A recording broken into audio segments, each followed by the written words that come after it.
बाकी तुम लोग करो तब पता चले ना आगे।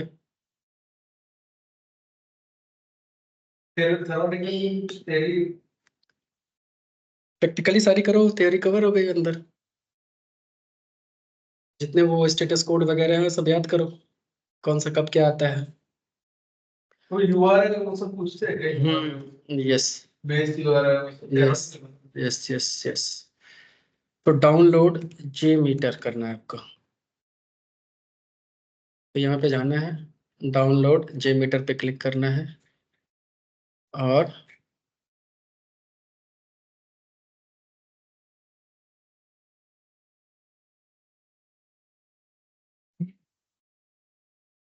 यहाँ पे यहाँ पे बाइनरी का ऑप्शन आ रहा है।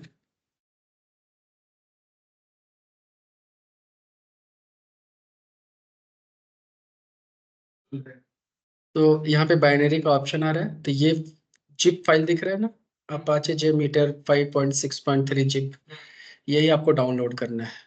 तो इस पे आपको क्या करना है, क्लिक करना है, सिंपल सा डाउनलोड हो जाएगा ये। इस पे क्लिक करके डाउनलोड कर लो सब लोग। और अगर आपको लिंक चाहिए तो वो मैं चैट पे देता हूँ, कॉपी लिंक एड्रेस,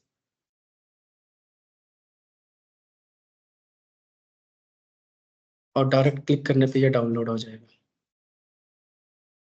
जैसे आप यहाँ पे डाउनलोड करोगे, डाउनलोड फोल्डर्स में जाओ,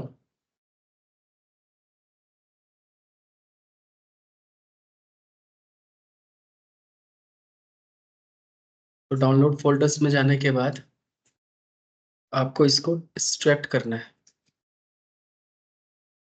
इसको कहीं पे कॉपी कर लो, कॉपी करके जैसे मैंने एफ ड्राइव में रखा है, तो वहाँ पे एक्सट्रैक्ट कर लो। एक्सट्रैक्ट करने के बाद इसको जस्ट ओपन करो फोल्डर को, फिर इसके बाद बिन में जाओ। यहाँ तक पहले पहुंचो तब बता दो।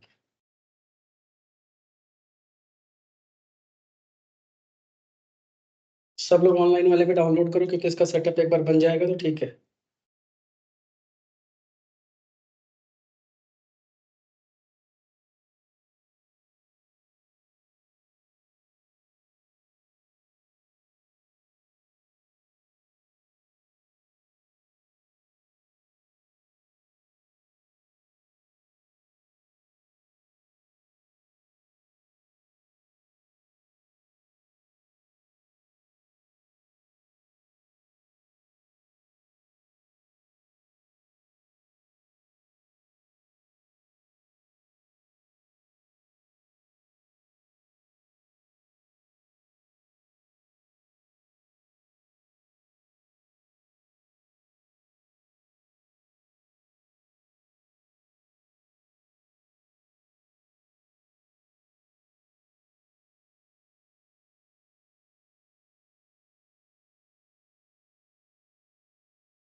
हो गया डाउनलोड?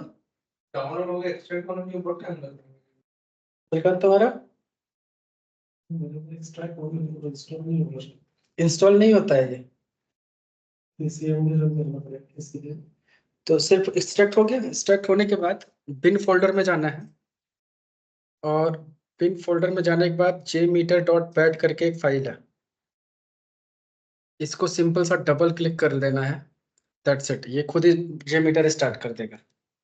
तो हर बार हमें ये बैट फाइल रन करना होगा जब भी jmeter पे काम करना है। तो ये jmeter अपने आप ओपन कर देगा।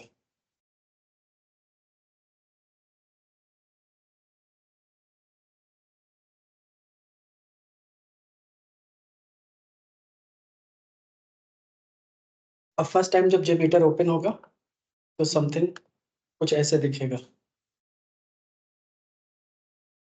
ओके, यहाँ तक पहुंच गए?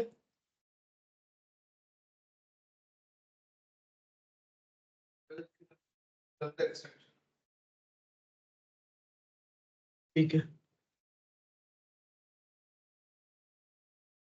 तो यहाँ पे क्या होता है, फर्स्ट पहले आप मेन्यूज और ऑप्शंस को सब समझो क्या क्या चीजें हैं। तो यहाँ पे सबसे पहले जब jmeter लॉन्च करते हैं तो ऐसे यूआई आता है ना। अब jmeter का काम क्या है ये समझो।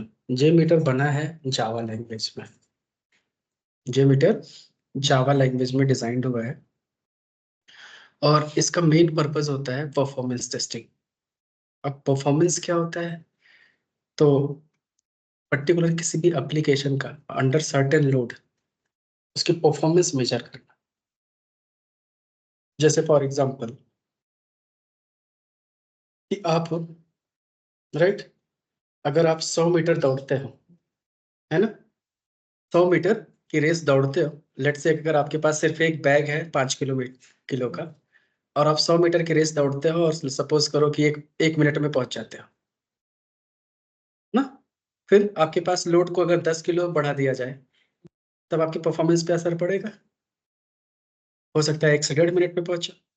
फिर वही लोड 20 kg कर दिया जाए तो समथिंग और स्लो हो जाओगे।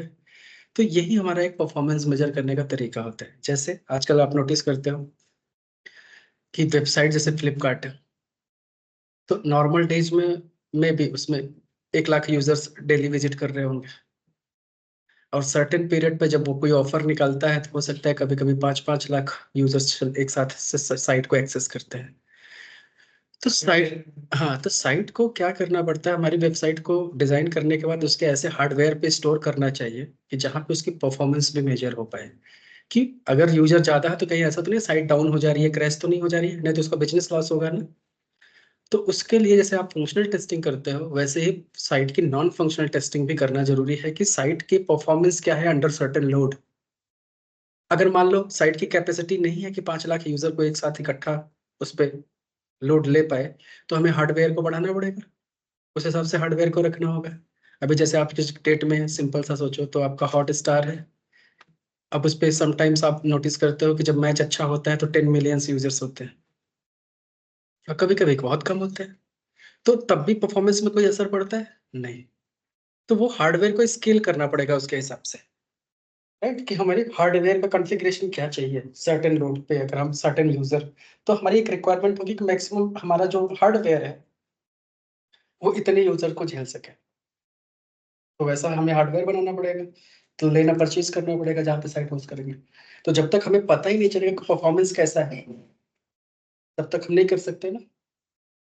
तो हमें क्या करना होता है, इसलिए परफॉर्मेंस टेस्टिंग करनी पड़ती है कि मेक श्योर कि यूजर्स अगर बढ़ रहे हैं तब भी साइट पे कोई इम्पैक्ट नहीं होना चाहिए, और अगर इम्पैक्ट होता है तो मैक्सिमम एक एक्सटेंट तक स्लो होना चाहिए, उससे ज्यादा स्लो नहीं होना चाहिए। ठीक है ना। तो इसकी मेजरमेंट करने के लिए ही जनरली हम परफॉर्मेंस टेस्टिंग करते हैं कि सर्टेन लोड्स पे परफॉर्मेंस मेजर करना सिस्टम पे कितना अच्छे से परफॉर्म कर रहा है। इसमें डिफरेंट डिफरेंट टाइप के लोड होते हैं, कभी वॉल्यूम टेस्टिंग करते हैं, कभी स्ट्रेस टेस्टिंग करते हैं। जैसे एक स्ट्रेस टेस्टिंग भी होता है कि जैसे आप फील करते हैं स्ट्रेस तो काम कर पाओगे अच्छे से? नहीं। तो परफॉर्मेंस पे असर पड़ेगा कि नहीं इसका?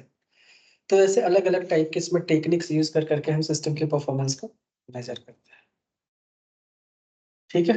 तो इसके बाद भी थियरी पे आएंगे, तो पहले प्रैक्टिकली कुछ समझो।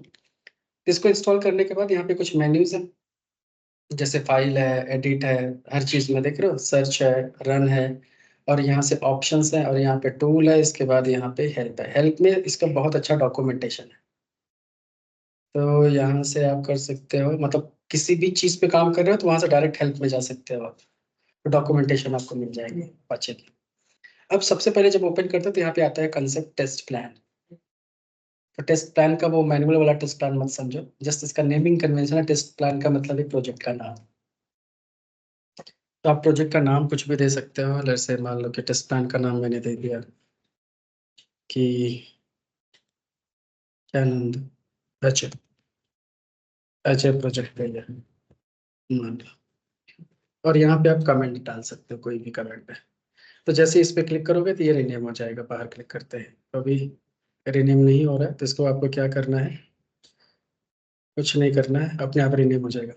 अब इसके बाद यहाँ पे हमें क्या करना है, टेस्ट प्लान बनाने के लिए इसके अंदर राइट क्लिक करके सबसे पहले ऐड करना होता है थ्रेड्स, और थ्रेड्स के अंदर जाने के बाद यूज थ्रेड ग्रुप्स। अब इसको समझो। अब यहाँ पे अलग अलग कंसेप्ट है कि जैसे राइट क्लिक किया तो यहाँ पे ऑप्शन है ऐड। अब ऐड करते ही यहाँ पे सो मेनी ऑप्शंस, जैसे थ्रेड्स है, फिर है कॉन्फिग एलिमेंट। अब थ्रेड ग्रुप्स क्या होता है, बेसिकली डिजाइन करना कि जिसके अंदर आपके पास ऑप्शन होता है कि कितना नंबर ऑफ थ्रेड्स होने चाहिए, मतलब नंबर ऑफ यूजर्स के लोड कितने होने चाहिए। तो यहाँ पे ऑप्शन दिया कि नंबर ऑफ थ्रेड्स मतलब यूजर्स कितने चाहिए। फिर सेकंड्स, रैंप अप पीरियड। तो रैंप अप पीरियड बेसिकली क्या होता है कि कितने टाइम में वो यूजर्स इकट्ठा सिस्टम में आए। जैसे अगर रैंप अप पीरियड 10 सेकंड दे दिया और यूजर आपने 10 दे दिया, तो अभी 1 सेकंड है, तो मतलब 1 सेकंड में ये 10 यूजर सिस्टम में लॉग इन कर जाएंगे या सिस्टम एक्सेस करेंगे। और अगर यहाँ पे 10 सेकंड दे दिया तो ये 10 यूजर 10 सेकंड में जाएंगे, ग्रेजुअली लोड पड़ेगा। और यहाँ पे फिर लूप का काउंट है, यही आइट्रेशन आपको कितनी बार करना है, तो ये आपका होता है लूप काउंट। आई बात समझ में? लेट्स स्टार्ट फ्रॉम 1 1, कि लेट्स से कि 1 1 1 किया, राइट।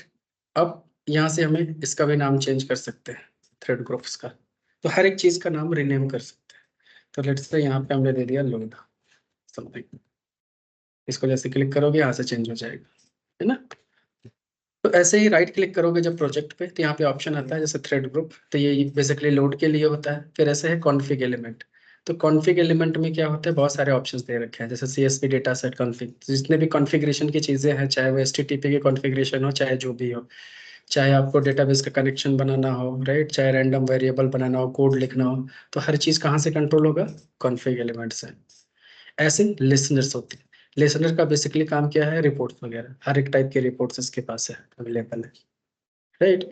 फिर टाइमर है, टाइमर सेट करना चाहते हैं, जैसे डॉट स्लीप का कंसेप्ट होता है, ऐसे रैंप अप पीरियड, आपको यहाँ टाइम ड्यूरेशन चाहिए किसी चीज के लिए, तो आप टाइमर सेट कर सकते हो। फिर यहाँ पे कंसेप्ट आता है प्री प्रोसेसर। अब प्री प्रोसेसर और पोस्ट प्रोसेसर दो चीज होती है, एक मतलब रन होने से पहले का कोई कंसेप्ट रन करना है, जैसे आप जेमीटर, ये JUnit या टेस्ट एनजी में करते हो ना, उसमें जनरली क्या परफॉर्म करते हो कि आपको क्या एक्शन परफॉर्म करना है ना, पर्टिकुलर टास्क से पहले और टास्क के बाद। तो वो कंसेप्ट आप यहाँ पे प्री प्रोसेसर, पोस्ट प्रोसेसर का कंसेप्ट है। इसके बाद यहाँ पे एसर्शंस है। एसर्शंस के बारे में आपको पता है, कोई वैलिडेशंस लगाना है तो वो सारी चीजें आपका एसर्शंस के अंदर आ जाएगा। ऐसे आपका टेस्ट फ्रेगमेंट है, तो ये बेसिकली यूज में कम ही होता है, और नॉन टेस्ट फ्रेगमेंट में मतलब बेसिकली कुछ कॉन्फ़िगरेशंस है यहाँ, बिल्सी तो ये समझ में नहीं आता कि ऐसे सारे ऑप्शंस हैं। अब सबसे पहले थ्रेड ग्रुप बनाने के बाद फिर आपको इस थ्रेड ग्रुप के ऊपर राइट क्लिक करना है और ऐड करेंगे, तो यहाँ पे लॉजिक आता है सैम्पलर। तो इसके अंदर भी सैम्पलर है, लॉजिक कंट्रोल्स है, और pre processor, post processor, instructions, वही सारी चीजें यहाँ पे भी है। बट यहाँ पे सैम्पलर का काम क्या होता है, बेसिकली अब किस टाइप का आपको टेस्टिंग परफॉर्म करना है। तो जैसे मुझे परफॉर्म करना है, सपोज करो HTTP रिक्वेस्ट, तो आपको यहाँ पे क्या यूज करना है, HTTP रिक्वेस्ट पे क्लिक करना है, तो ये फॉर्म ओपन हो जाएगा। अब यहाँ पे आपको अपना HTTP देना है, जैसे सपोज करो लास्ट टाइम जिस कंसेप्ट को हम टेस्ट कर रहे थे API के टर्म में, 1 मिनट।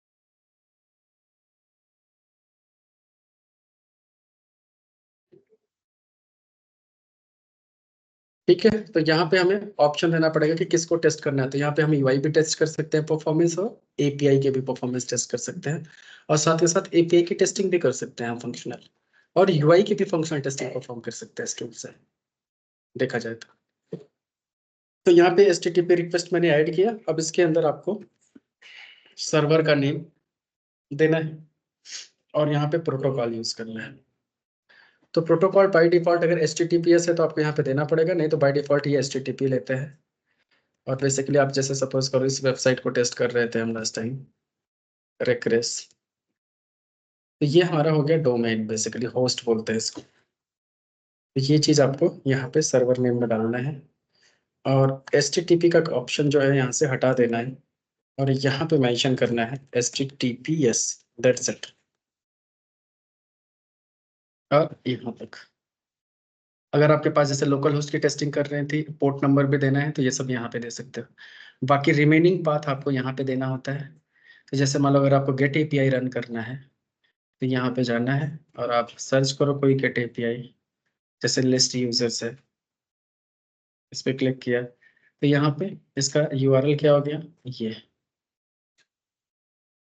तो यहाँ से आपको कॉपी करना है, और ये जो पाथ है ये आपको यहाँ पे देना है। तो ऐसे यहाँ तक सेटिंग कर लिया, दैट्स इट। अभी आपका रिक्वेस्ट यहाँ पे सेव होगा, और इसको मैं रीनेम कर सकता हूँ यहाँ से, let's say list underscore users something. जैसे क्लिक करोगे आ गया लिस्ट यूजर्स। अब इसको आपको करना है सेव, तो सेव करने के लिए यहाँ सेव बटन है, इस पे यहाँ से सेव पे क्लिक करो, तो पूछेगा कहाँ सेव करना है समथिंग, तो आप यहाँ से लेट से बिन में जाके डिफॉल्ट सेव होता है तो सेव कर दो। सेव करने के बाद अब अगर ये रन होगा तो कितनी बार रन करना है, यहाँ से लोड डाल सकते हैं कि लेट से एक ही यूजर है, राइट, बट हमें इसको 10 टाइम्स रन करना है, लूप काउंट में 10 दे दिया। अब इसके बाद फिर सेव करो और यूजर्स में जाओ। अब इसके रन होने के बाद आपको रिपोर्ट भी देखनी है कि कितना टाइम सब कुछ लग रहा है। तो आप यहाँ पे जाके इस पे लोड पे राइट क्लिक करो, थ्रेड ग्रुप पे ऐड लिसनर। पहले तो एसर्शंस भी लगा सकते हैं, बट आप डायरेक्ट इस पे करो, प्रोजेक्ट में जाओ, राइट क्लिक ऐड लिसनर। अब व्यू एक होता है रिजल्ट ट्री कि रन होने के बाद इसका रिपोर्ट इस फॉर्मेट में आए, और एक होता है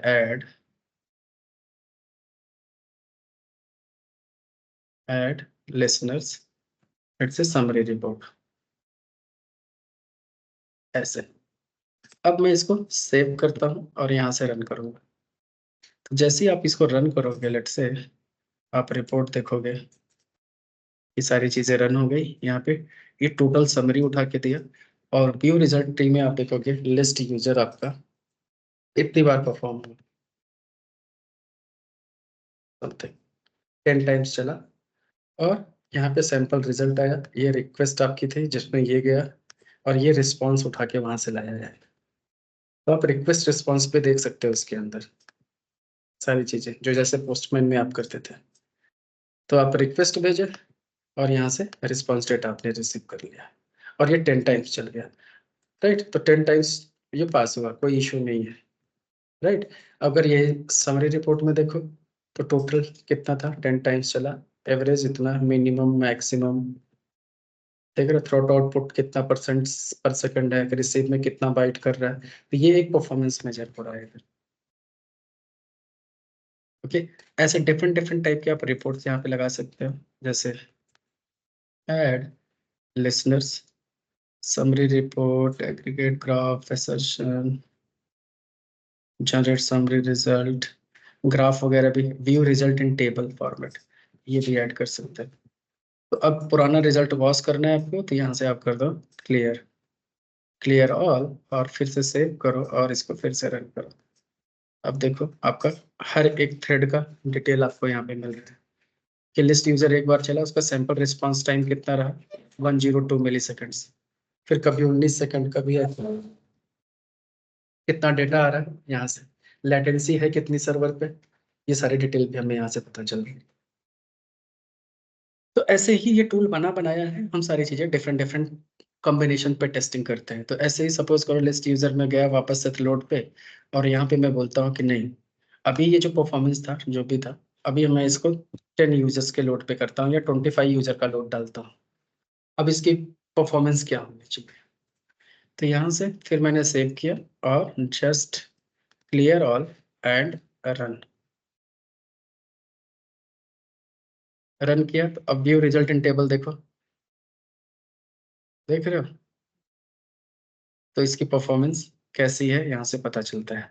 तो यहाँ से टोटल नंबर पता चलता है, टोटल नंबर ऑफ सैंपल्स 250, फिर लेटेस्ट सैंपल 24, एवरेज 37, डेविएशन 95%। तो ऐसे करके देख सकते हैं। और यहाँ पे अगर आपको टेस्टिंग भी करनी है, क्योंकि अभी रिस्पॉन्स जा रहा है, रिक्वेस्ट जा रहा है, रिस्पॉन्स आप देख पा रहे हो हर एक कंडीशन का। बट अगर आपको वैलिडेशंस करना है तो आप वैलिडेशंस भी लगा सकते हो। तो वैलिडेशंस लगाने के लिए आपको क्या करना होगा, इस पर right click, add assertion, assertion का कंसेप्ट है, और यहाँ पे जाओ रिस्पॉन्स एसर्शन। रिस्पॉन्स एसर्शन पे जाने के बाद आपको ऑप्शंस मिलेगा कि रिस्पॉन्स कोड क्या आना चाहिए। लेट से यहाँ पे क्लिक करो, और रिस्पॉन्स कोड के लिए मैंने यहाँ पे क्लिक किया और यहाँ पे इक्वल ऑप्शन दो और 200 टाइप करो। कहाँ टाइप हुआ, ऐड पे क्लिक करो और यहाँ पे 200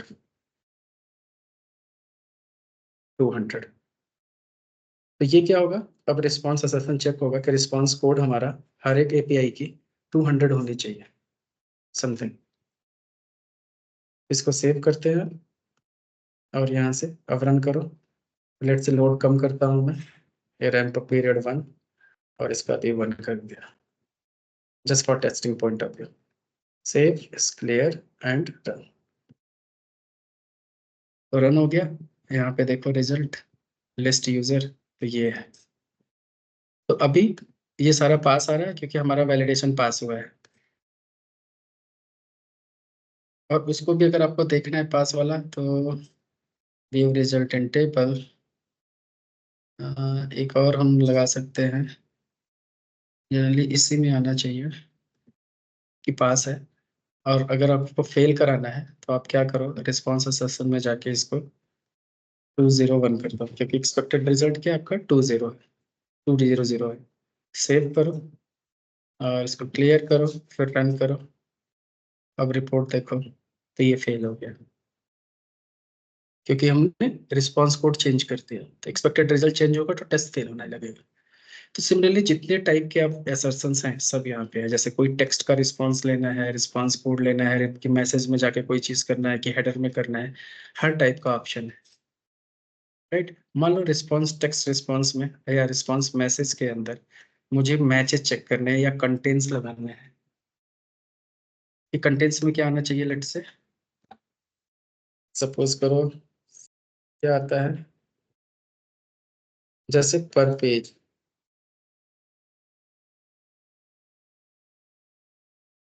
कि पर पेज इज इक्वल टू, कैसे है देखो जाके, ये पूरा कॉपी कर सकते हैं।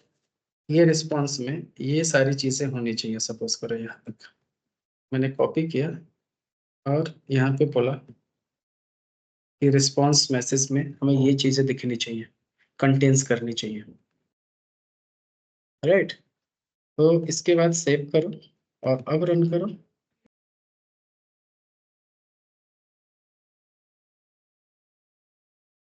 यहाँ पे अभी भी फेल हो रहा है। एक तो फेलियर का रीजन भी हमें दिखता है। Let find the way, page पर 2 चूंकि ठीक है, वापस से जाओ, रिस्पॉन्स टेक्स्ट कंटेंट्स, अब सेव करो, रन। अब पास हो गया। तो गलत जगह हमने लगाया था, उसको बेसिकली लगाना था टेक्स्ट रिस्पॉन्स के अंदर ये कंटेंट्स करें।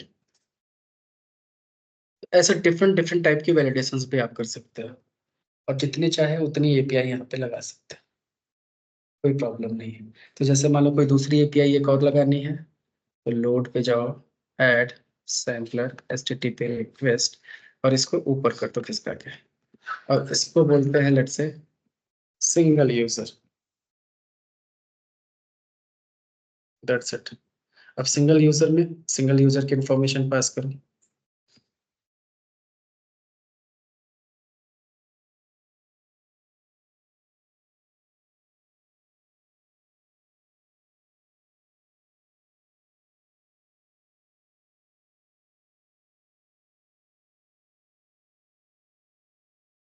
तो होस्ट यही रहेगा, इसको भी पैरामीटराइज कर सकते हो वेरिएबल पास करके। ये हो गया HTTPS, और यहाँ पे पाथ आपका आ जाएगा यहाँ तक का। क्या endpoint है? हाँ, ये मेथड गेट ही रहेगा, सिंपल। फिर इसके अंदर भी तुम्हें कोई रिस्पॉन्स असर्शंस लगाना है, तो ये वाला रिस्पॉन्स असर्शन सपोज करो इसका है, और इसके अंदर इसका लगाना है। Right click add assertion response assertion. अब इसके अंदर भी आप जो भी करना है, response code is equal to add 200 something. तो ऐसे सेव कर दो, पुराना डेटा डिलीट करो, अब सेव करो और रन कर दो। यहाँ से देखो लिस्ट यूजर पास हो गया, सिंगल यूजर फेल हो गया। क्यों फेल हुआ? जबकि सारी चीजें सही थी। Response code 200। ओके, तो इसमें क्या करना होगा, हमें अलग अलग थ्रेड ग्रुप में इसको डालना पड़ेगा, क्योंकि हमने एक ही थ्रेड ग्रुप में डाल दिया। तो इसमें प्रॉब्लम क्या होती है कि रिस्पॉन्स असर्शन क्या करता है, ये हर चीज असर्शन सबके लिए, जैसे ये वाला असर्शन है, तो यहाँ पे ये दोनों के लिए अप्लीकेबल होता है। इसका स्ट्रक्चर थोड़ा हमें चेंज करना पड़ेगा, बट अभी के लिए आपको ये समझना है कि ऐसे हम डिफरेंट डिफरेंट कोई भी एपीआई बना सकते हैं, और कोई भी एपीआई में यहाँ पे सारे ऑप्शंस मिलेंगे, गेट पोस्ट पुट ऑप्शन, जो भी आप पोस्टमैन में कर रहे थे। तो सब मिला के सारा का सारा ऑप्शन वही है यहाँ पे भी, लेकिन जैसे पोस्टमैन में था वही सारी चीजें यहाँ पे भी कर सकते हैं, लेकिन इसका यहाँ पे एडवांटेज ये हो गया कि आप यहाँ पे लोड के साथ भी टेस्टिंग कर सकते हैं, एपीआई की लोड भी चेक कर सकते हैं स्पेशली। तो अगर आपने यहाँ पे 100 यूजर्स डाला, 100 यूजर के साथ रैंप अप पीरियड 10 सेकंड में, 100 यूजर के साथ हम चीजें टेस्ट करना चाहते हैं, तो यहाँ ऐसा जाके इसको रिमूव करो, सेव करो और रन पे क्लिक कर दो। तो ये 100 यूजर्स के साथ टेस्टिंग परफॉर्म करेगा बेसिकली, और ओवरऑल परफॉर्मेंस आपको पता चलेगा। और यही परफॉर्मेंस के लिए हम ग्राफ वगैरह भी यूज कर सकते हैं।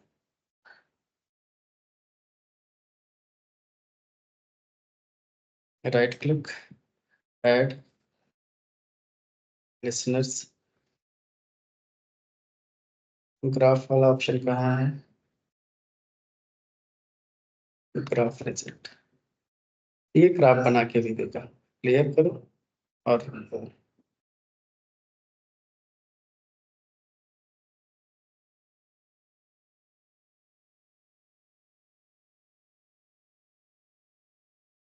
रन नहीं हुआ, रन। कलेक्शन वगैरह भी बना सकते हैं। कलेक्शन वगैरह वही कलेक्शन बनाने का मतलब प्रोजेक्ट ही तो होगा ना बेसिकली। प्रोजेक्ट के अंदर मल्टीपल मल्टीपल ऐसे बना सकते हो, डिफरेंट डिफरेंट टाइप के ग्रुप, जैसे पैकेजेस बनाते हैं ना वैसे अलग अलग थ्रेड ग्रुप, मतलब अलग एपीआई के लिए मान लो ये एपीआई पे हमें 100 लोड चाहिए, बट अगले वाले एपीआई पे नहीं चाहिए, फिर उसके अगले वाले पे चाहिए कि नहीं चाहिए, तो हर एपीआई का एक ग्रुप बनाएंगे हम कि उसको क्या करना है। तो ऐसे डिफरेंट डिफरेंट कॉन्फ़िगरेशन उसके अंदर कर सकते हैं, और हर चीज को सेपरेट रख सकते हैं, और फिर इकट्ठा प्रोजेक्ट को रन करोगे तो सारा ही रन हो जाएगा चेनिंग में। मतलब इसमें काम करना बहुत आसान है। सिर्फ इसमें क्या होता है चैलेंजेस, जब इसको आप रन करते हो तो इसको समझना इंपॉर्टेंट होता है कि ये सब क्या चीज़ है, थ्रूपुट क्या है, एवरेज मीडियम डेविएशन ये सब क्या है, कैसे आप बोलोगे कि ये परफॉर्मेंस अच्छा है कि नहीं है इसका। और आपको रिक्वायरमेंट आपकी क्लियर होनी चाहिए, एग्जैक्टली कब कितने पे क्या होना चाहिए। अब सिंपल सा अगर आपको काम करना है तो यहाँ पे ऑप्शंस पे रहता है कि हर टाइप का प्रोजेक्ट आप बना सकते हैं। तो जैसे यहाँ पे एक ऑप्शन है न्यू, टेम्पलेट्स का ऑप्शन है, यहाँ पे टेम्पलेट पे क्लिक करो तो यहाँ पे टेम्पलेट सेलेक्ट कर सकते हो कि सॉफ्ट वेब सर्विसेज टेस्ट करनी है कि वेब को टेस्ट करना है कि आपका एफटीपी करना है कि टेस्टिंग। तो अलग अलग टाइप की आपके यहाँ पे रिक्वेस्ट है। जैसे सॉफ्ट को रन करना है तो सॉफ्ट सेलेक्ट करो और क्रिएट करो, तो एक स्ट्रक्चर बना के दे देगा लेफ्ट साइड में। तो यहाँ से देखो टेस्ट प्लान, उसके अंदर यूजर डिफाइंड वेरिएबल्स, फिर एचटीटीपी डिफॉल्ट, मतलब सब वेरिएबल बना के चीजें चल रही है। इस वेरिएबल में जाओ, यहाँ पे डिफाइन कर सकते हैं कि होस्ट क्या होना चाहिए, जैसे हम पोस्टमैन में नहीं करते थे, वेरिएबल डिफाइन करते थे, वैसे सारे कंसेप्ट यहाँ पे भी है। तो आप सारे वेरिएबल में सारी वैल्यूज डाल दो, वो वेरिएबल्स की वैल्यू ऑटोमेटिकली यहाँ पे लेगा वो, कि होस्ट क्या है, एचटीटीपी क्या है, पाथ क्या लेना चाहिए, ये सब वेरिएबल के थ्रू यहाँ पे आएगा ऑटोमेटिकली। फिर यहाँ पे आ जाओ इसके अंदर, अब ये नंबर ऑफ यूजर्स डिफॉल्ट बना दिया, फिर इसके अंदर आप रिक्वेस्ट, पोस्ट रिक्वेस्ट है समथिंग। तो एक सैंपल प्रोजेक्ट बना के दे दिया आर्किटेक्चर इसके। तो जैसे आर्किटेक्चर जब ना समझ में आए तो ऐसा जिस टाइप का प्रोजेक्ट है उस टाइप के प्रोजेक्ट का यहाँ पे आर्किटेक्चर लेने का, और सिंपल सा इसको रन करोगे तो ये काम करेगा। तो ये एग्रीगेटेड ग्राफ भी है जिसमें सारी इंफॉर्मेशन आती है। फिर इसको हम शायद सीधे सीधे इसके फाइल को निकाल के हम रन कर सकते हैं कमांड में या जेनकिंस के साथ। तो ये प्रॉपर HTML रिपोर्ट भी जनरेट करेगा, जैसे हमारा न्यू मैन वहाँ जनरेट करता था HTML का रिपोर्ट पोस्टमैन में, वैसे ही सारे कंसेप्ट यहाँ पे भी वैसे से है। ठीक है, मतलब काम करना इसमें ज्यादा आसान है, सिर्फ आपको ऑप्शंस पता होना चाहिए कौन से ऑप्शंस का पर्पस क्या है, और ज्यादा ऑप्शंस भी नहीं है इसके पास। तो यही चीज हमें प्रैक्टिस करनी है, हर एक ऑप्शंस को यूज कर करके।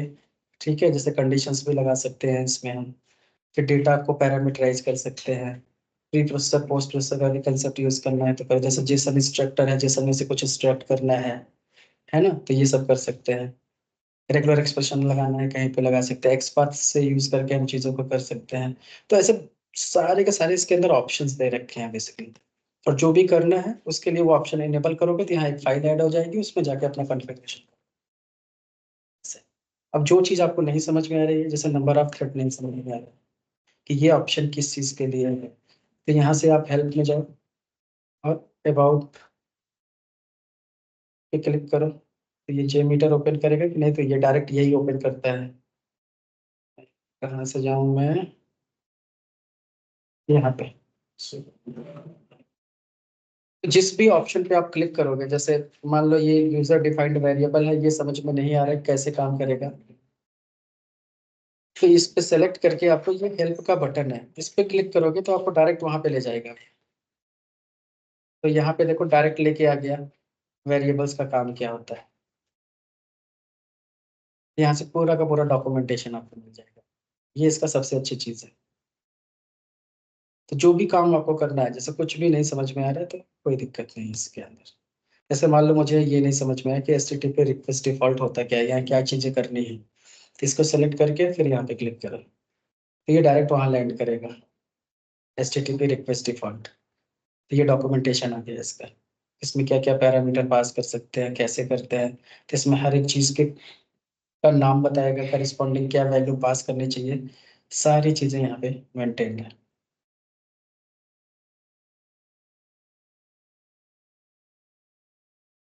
अब ये तो हमने सैंपल ऐसे बताया API का, ऐसे API कर सकते हैं, तो चाहे सॉप हो चाहे रेस्ट हो, कोई भी हो कर सकते हो, कोई इशू नहीं है। ऐसे मान लो कि अगर हमने एक UI के लिए बनाना है, टेम्पलेट में जाओ, ड्रॉप डाउन में जाओ and build a web test plan, इस पे क्लिक करो और क्रिएट पे करो, इसको सेव नहीं करना है, रहने दो, यस। तो यहाँ पे देखो अब सिनेरियो आ गया, HTTP रिक्वेस्ट डिटेल example.org करके साइट है, कुकीज वगैरह अगर मेंटेन मैनेज करना चाहते हो तो करो, ये सब इंफॉर्मेशन रखना है तो रखो, नहीं तो डायरेक्ट ये होम पेज पे गया। अब होम पेज पे डायरेक्ट लैंड करेगा, फिर यहाँ पे टाइमिंग लगा दिया है, फिर पेज रिटर्न 404 करना चाहिए। तो ऐसे क्या है कि ये अलग अलग पेजेस हम यहाँ पे ऐड करेंगे कि होम पेज, लॉगिन पेज, क्या पेज पे आना चाहिए, क्या इन्फॉर्मेशन देना चाहिए, उसमें यूजर ID पासवर्ड वगैरह एंटर करना है, तो वो सब भी काम इसके अंदर होता है। कि जैसे मान लो ऐड पे क्लिक किया तो नेम उसकी वैल्यू क्या है, तो यहाँ पे आप डाल सकते हैं। और वो भी ऑप्शन था, वो मैं आपको बताऊंगा। एडवांस में जाओ, इसके लिए फीचर ऐड करना पड़ेगा। इस सबको मैं कल समझाता हूँ डिटेल में एक एक प्रोजेक्ट पे। आज जस्ट मैं यही चाह रहा था कि इंस्टॉल करके हाई लेवल बताओ कि कितना आसान है इस पे काम करना। और इस पे सिंपल सा क्या करना है, आपको प्रोजेक्ट लेके प्रैक्टिस करनी है, that's it। इसमें कोड लिखते समय तो इसमें भी कोड तुम लिख सकते हो। कोड लिखने के लिए जनरली क्या करना पड़ेगा, जैसे ज्यादा कोड नहीं, कोई फंक्शंस बनाना है, कोई वेरिएबल बनाना है, उस टाइप से कोड बनाना पड़ेगा आपको। बाकी फीचर्स सब इसके अंदर इनबिल्ट है। नहीं, ये पोस्टमैन जैसा है, तो टूल में ही फीचर है। इसके पास ऐसा नहीं है कोड लिख के सारा काम करता है, नहीं। ये टूल में सारे फीचर्स है, तुम्हें फीचर्स यूज करने आने चाहिए। जैसे माइक्रोसॉफ्ट एक्सेल है तो अपने आप में बहुत बड़ी चीज, डिपेंड करता है तुम कितना यूज कर सकते हैं इसको। तो वैसे ही सिमिलर कंसेप्ट इसके अंदर। क्लियर? तो इस पे जितनी एपीआई मैंने बताई वैसे सिर्फ खेलो इसके साथ, अभी समझने की जरूरत नहीं। सब चीजें जैसे पोस्टमैन से रिलेट करने की कोशिश करो और इसको खेलो। फिर सारी की सारी पहले हम फोकस करेंगे फंक्शनल टेस्टिंग में, और वही लोड जब हमें करना है तो नंबर ऑफ ग्रुप्स यूजर्स जो है ना, लोड वही हमें चेंज करना होता है। अलग अलग कॉम्बिनेशंस पे है, और वेब पे करना थोड़ा मुश्किल होता है क्योंकि ये वेब को भी एपीआई की तरह ट्रीट करेगा। बैकएंड में तो चलेगा वेब, लेकिन वेब पे भी जनरली तुम क्या करते हो, जैसे यहाँ पे जब आप डालते हो लोकल होस्ट मान लो 100 डाला, यूआई आया, तो ये भी बैकएंड में एचटीटीपी कोई ना कोई गेट रिक्वेस्ट फॉलो ही ना, एचटीटीपी रिक्वेस्ट ही तो रन हो रहा है पीछे। तो वो कंसेप्ट यहाँ पे यूआई पे दिखेगा नहीं आपको जेमीटर में, लेकिन इंटरनली वो रन हो रहा है। तो एक पेज से दूसरे पेज में कनेक्ट करने के लिए इसको सेशन आईडीज वगैरह कई सारी चीजों की जरूरत पड़ती है, जो हमें मेंटेन करना पड़ता है। इसको ऐसे समझो कि जैसे जब वेब पे बैकग्राउंड में एपीआई जैसे सीक्वेंसली कॉल होती हैं वेब पे के अंदर, जो कंसोल में जाके हम कैप्चर करते हैं, वैसा ही कंसेप्ट इसके अंदर चलता है जहाँ पे। तो हमें प्रॉपर चीजों को मेंटेन करके चलना पड़ता है। तो यूआई दिखेगी नहीं, लेकिन अंदर इंटरनली चीजें रन होंगी। तो ऐसे हर टाइप की हम परफॉर्मेंस कर सकते हैं। तो यहीं पे यहाँ पे ऑप्शन जैसे दे रखा है ना, कि टेम्पलेट जैसे कुछ कुछ चीजों का टेम्पलेट है, तो ऐसे अलग अलग टाइप से एफटीपी को भी कर सकते हो, एलडेप को भी टेस्ट कर सकते हो। तो ऐसे अलग अलग टाइप की चीजें हैं जो इसके अंदर हैं। और इंस्टॉल करो तो बहुत सारे ऑप्शंस दिखेंगे, डेटाबेस का लोड टेस्ट कर सकते हो, और यहाँ से स्क्रिप्ट को रिकॉर्ड भी कर सकते हो। राइट?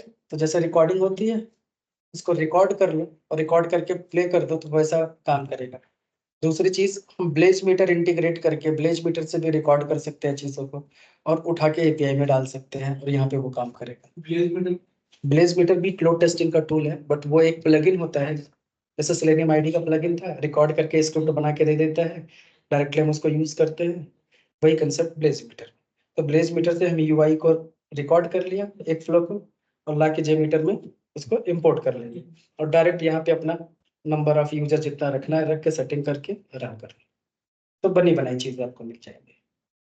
तो ऐसे सारे यही कंसेप्ट है जो हमने को तो लर्न करना है। आगे बात समझ में? तो आज के लिए बेसिक ही है, बाकी कल से इस पे हम काम करेंगे। ठीक है, ओके, कल कनेक्ट करते हैं। बाकी इसको इंस्टॉल करके यहाँ तक थोड़ा सा मेनूज और ये सारे ऑप्शंस देख के रखो, कि जिससे पता चले कि कब चीजें क्या है। और आप आई वुड रिकमेंड कि एक एक चीज पे जाके देखो। जैसे मान लो यहाँ पे जाओ, जैसे यहाँ पे आया, एक एक चीज ऐड करो यहाँ से, हर एक चीज का मतलब समझो। जैसे मान लो बहुत सारी चीजें तो यूज में नहीं है, जैसे मान लो जेडीबी से रिक्वेस्ट क्या है, अब नहीं समझ में आ रहा है तो इस पे क्लिक करके ये करो, डॉक्यूमेंटेशन पढ़ने की कोशिश करो। तो हर चीज के डॉक्यूमेंट पढ़ो कि ऑप्शंस क्या है बेसिकली। तो जब ऑप्शन समझ में आएंगे कौन सी ऑप्शंस, इसका इंटरव्यू में एक ही क्वेश्चन पूछा जाता है ये बहुत खास करके, कौन सा ऑप्शन कहाँ पे मिलेगा। जैसे थ्रेड ग्रुप है, इसके अंदर जैसे सैम्पलर, सैम्पलर के अंदर क्या क्या ऑप्शंस है ना। लिसनर्स कहाँ मिलेगा, असर्शंस कहाँ मिलेगा, तो ये अपने को जानना चाहिए, छोटी छोटी। ठीक है, तो कल हम डिटेल में इसमें स्टार्ट करते हैं फिर वन बाय वन, एक बार एपीआई एक बार यूआई।